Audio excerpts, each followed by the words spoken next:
Et puis les élus du nouveau mandat, sous la présidence d'Aymeric Robin, ont voté la TEOM. Comment s'est passé le vote, mais d'abord, comment se calcule la TEOM? C'est vrai, c'est intéressant pour comprendre. Et il y a plusieurs outils pour répondre à la dépense, la TEOM, la TEOMI, la REOM, la REOMI. C'est l'État qui fixe les règles et tout le monde a aujourd'hui compris que la TEOM est la taxe la plus injuste et la plus inéquitable. Pourquoi? Parce que le calcul se fait à partir de la valeur locative de la taxe foncière. Donc toutes les habitations, sans aucune exception, sont concernées. Mais aussi les hangars, les garages, les magasins et les grandes surfaces. Et que la valeur locative, qui n'avait pas bougé depuis 1978, va être réévaluée dès l'année 2022. Là où c'est intéressant pour les particuliers, c'est quand un grand magasin ou une entreprise paye une TFPB, une taxe foncière sur la propriété bâtie, et donc paiera une TEOM.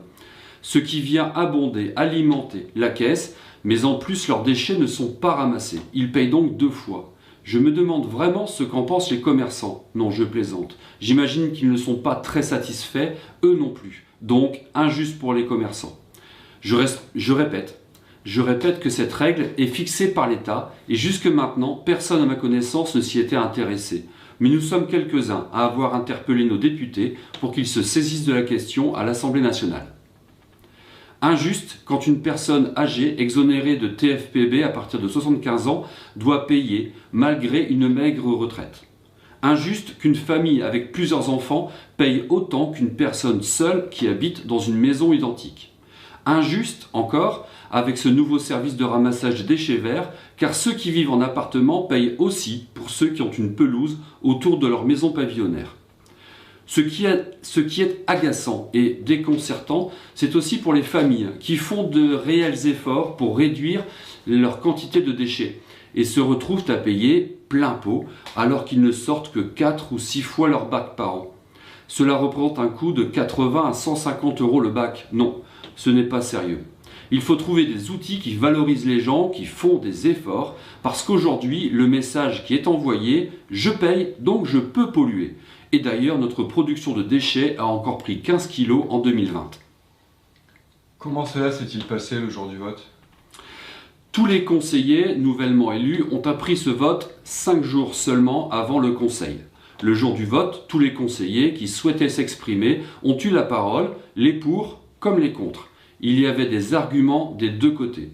Le président Robin donne la parole, c'est respectueux.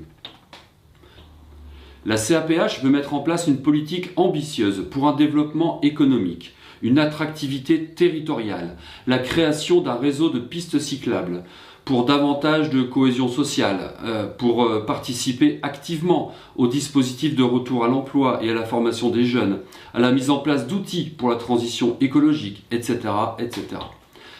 Mais si je ne suis pas d'accord avec tout et que je critique les outils et les méthodes, on y fait des choses bien, des projets émergent et l'ambiance est au travail, il y a du débat. Pour mener ces projets, il faut financer le traitement des ordures ménagères. J'ai entendu les arguments de ceux qui ont voté pour, mais je suis du camp de ceux qui ont voté contre. Je vais même plus loin, je suis le seul qui ait fait des contre-propositions. La TEOM votée, un compromis a été trouvé à 89%, ce qui veut dire que si vous payez 400 € de TOM, vous auriez dû payer 444 €. C'est la CAPH qui met encore le reste. Et toi, qu'as-tu proposé comme solution?